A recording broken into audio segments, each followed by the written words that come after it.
Sifat dan hati manusia itu berubah-ubah tergantung keadaan. Ada orang yang baik bisa berbuat jahat, demikian pula sebaliknya, orang yang jahat tidak menutup kemungkinan dia bisa berbuat baik. Seperti Dewi Slorok, sejak kecil dia dididik dengan budi yang luhur, namun karena nyawanya dan nyawa anak di dalam kandungannya terancam oleh pembunuh bayaran atas nama Julung Sungsang, dia pun berani dan bisa melakukan suatu pembunuhan. Dari setiap film Mbah Kendel kita pasti bisa mengambil suatu pelajaran yang mana di dalam kehidupan nyata pun barang siapa yang menanam pasti akan menuai. Barang siapa menanam baik akan menuai kebaikan, barang siapa menanam kejahatan maka akan menuai kejahatan. Meskipun Dewi Slorok pada waktu itu kepepet, dia terpaksa membunuh Julung Sungsang karena Julung Sungsang mengancam nyawanya dan nyawa anaknya. Namun pada akhir hayat Dewi Slorok pun juga harus mengunduh, atau Dewi Slorok pun juga harus mengalami suatu siksaan dari Tuhan, kesakitan dan merasa sengsara ketika menjemput ajalnya tiba. Mari teman-teman sama-sama kita saksikan. Semoga video kali ini bisa bermanfaat bagi kita semua.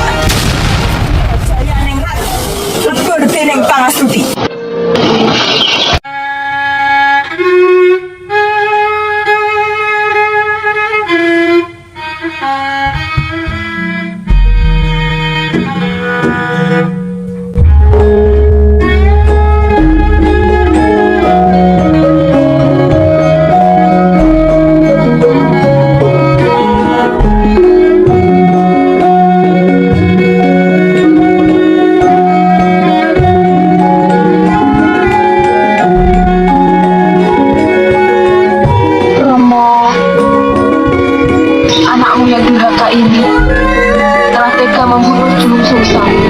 Namun demi anakku ini, apapun aku lakukan demi anakku ini. Dewata, ampuni dosa-dosaku. Dengan pusaka ini, aku berlumuran darah dan berlumuran dosa.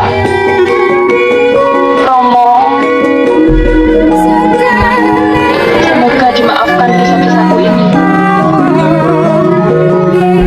Julung Sungsang, dia membuat dosa atas bajingan. Itulah akibat orang yang berbuat murka. Dewa Batara, ampuni dosa-dosaku.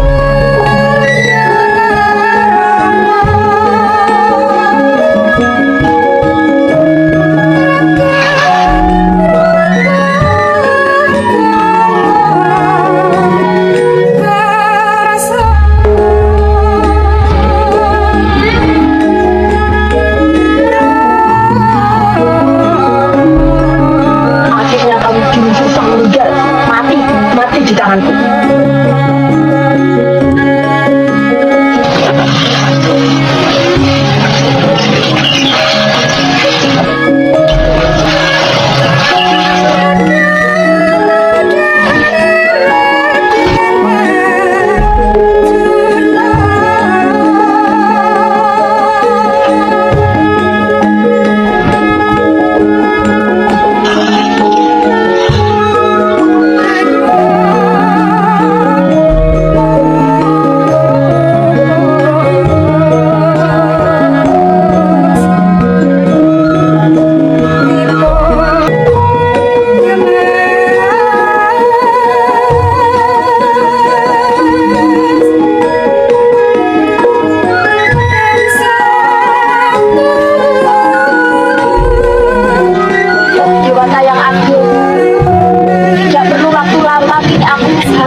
kita diberi penderitaan, namun tetap kita harus bersabar.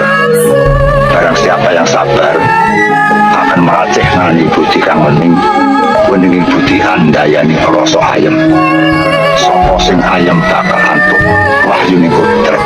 Siapa yang bisa melakukan sabar, maka Sang Bathara Agung akan memberikan cahaya terang, yaitu cahaya kang pinuji. Perlu kita ingat bahwa manusia itu hanya diperintahkan Tuhan untuk berbakti kepada Tuhan yang Maha Esa. Ya akan mengalami rucat dan racun. Rucat artinya meninggalkan raga, racun artinya sukma akan kembali kepada Sang Pencipta. Maka dari itu berkali-kali Romo paring dawuh bahwa hidup ini penuh dengan cobaan. Maka manusia harus berhati-hati, selalu melakukan perbuatan yang baik, mendekatkan diri kepada Tuhan yang Maha Esa, berbuat kebaikan kepada sesama, karena di saat nanti kita akan kembali Sang Pencipta, maka kita akan mendapatkan dua jagat, yaitu jagat Nirwana Jati atau jagat neraka jahanam. Untuk naik tahta di surga atau di Nirwana Jati, tentunya manusia di dunia ini suci atau dibersihkan dengan akhlak tumindak yang baik, seneng tutulung sak bodho padaning manungsa, nyedeki marang kanugrahaning Gusti, sembah bekti marang Pangeran, lakune tindake ucape kabeh makarya manunggal, nyawiji bekti marang Gusti kang nglar jagat, ya Gusti kang Maha Agung. Maka dari itu Romo tidak bosan-bosan untuk memberikan andaran kepada kamu, agar Romo nanti juga bisa naik di alam Nirwana Jati. Begitu pula kamu juga bisa diterima di sisi Gusti yang Maha Agung, menempati alam Nirwana Jati, alam yang kita tunggu-tunggu di akhir zaman nanti. Bahwa perlu ingat kecantikan, harga martabat, jabatan, kasekten, kategayan, kawruyan, kawirian, semuanya hanya semu, semua hanya titipan. Sewaktu-waktu bisa diambil yang punya. Hanya satu yang langgeng, yaitu perbuatan yang baik, budi pekerti yang luhur, banyak perbuatan yang baik. Maka di saat nanti kamu akan memetik buahnya, menjadi sosok manusia yang dipilih dening Gusti kang nglar jagat. Saya percaya kamu mempunyai benih-benih jadi anak yang baik, anak yang berbakti kepada orang tua, anak yang berbakti kepada Gusti kang Maha Agung. Lakumu, tindakmu, ucapamu, saya sudah bisa menilai kamu adalah orang yang baik. Dengan kamu berbudi luhur, dengan kamu berbuat baik, dengan kamu sembah kepada Sang Pencipta, dengan kamu sembah kepada orang tua, seolah-olah itu semua adalah modal dasar untuk kamu sowan di ngarsa dalem Gusti kang Maha Panon, ya Gusti kang Maha Suci, ya Gusti kang Maha Agung. Anakku bocah ayu Dewi Seloro, saya tahu bahwa semua ini adalah lelakon, bahwa kamu harus menempuh hidup yang sengsara. Kamu bersuami juga meninggal, kamu keadaan hamil ditinggal suamimu. Namun dengan sabar dan tawakal, kamu akan mendapatkan kesabaran dan akan mendapat anugerah dari Gusti kang Maha Agung. Maka dari itu, kamu selalu dan selalu ingat bahwa suatu saat nanti, bahwa suatu zaman nanti, kamu akan dipanggil Sang Pencipta.